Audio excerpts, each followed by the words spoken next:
Hello guys, welcome back to the Technology Bill. In this video, I'll show you how to use scanner class in Java.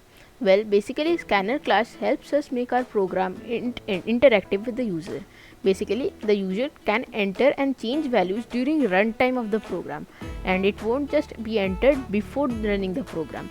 This helps us make programs like when you, for example, call your telecom operator, they give you an automatic voice speech which you need to hear and maybe enter a particular number to choose your what you want to do when you call the telecom service provider. This is similar in this case, and we are going to also make a password protected Java program for the first time. Well, it is pretty simple, and let me show you how to do it. Firstly, of course, we'll just create a new class.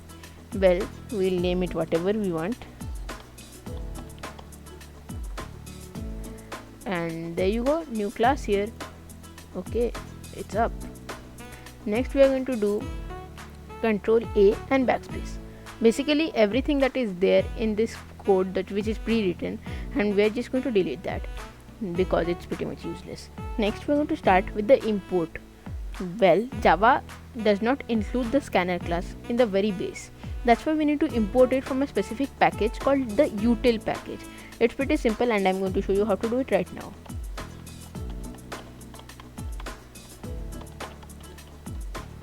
As you can see, I have written java.util.star. I'm importing a specific package from java.util.star.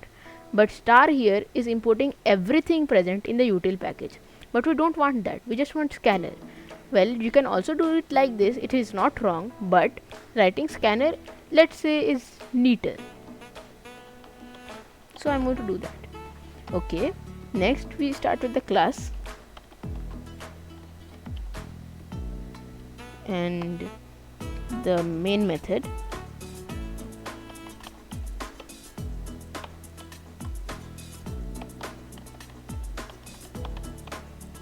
And just put brackets rather, sorry. In a normal program you will require to put some arguments within this brackets, but here you don't. Even if you want to take input, you don't need to do that. In a normal program without scanner class, you will probably need to put this the arguments within the two brackets to take input, but now you don't. Here's how. Then to do that, we need to initiate the scanner object. How we will do that? Write this.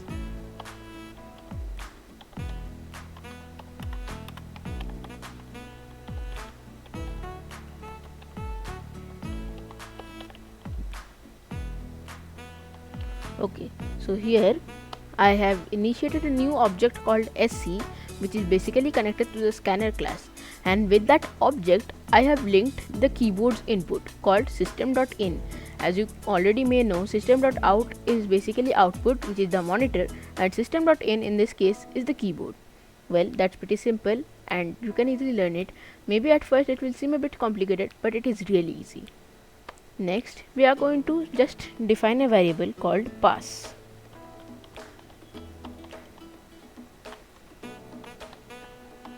Okay, so the password in this case is 1234. It's nothing really like special, but we can edit it anytime we want later on. In this program, however, we'll just stick to not editing the password. So next we are going to print something.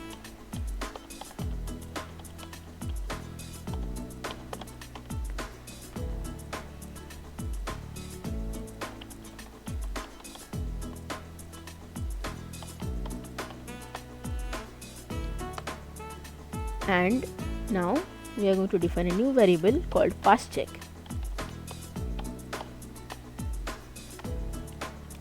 This is a very crucial line. This is what we use to read what the user is typing. The user will get a prompt to type his answer to the question which is asked using system.out.println, and then he'll have to press the enter key to send the result to the computer. However, he must always only type a number. For example, this variable is an int, right? So you cannot type any character or like special something like anything other than number. You can't even give floating point digits. So basically it just needs to be an integer. Otherwise the program will immediately stop. So what we're going to do right here is sc.next int. So basically this is reading the input. Next we go and make an if condition.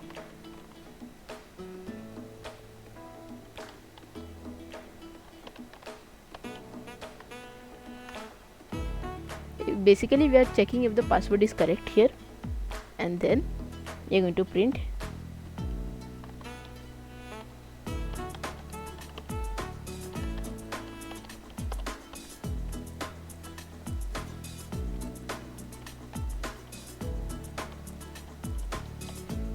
the classic line, hello world, if the password is correct. Otherwise we are going to print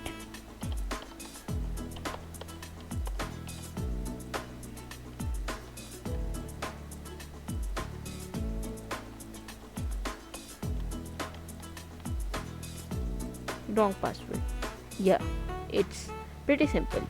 Next, just close this and we are done. Let's compile it once. It runs without any hitches. Now let us test this code.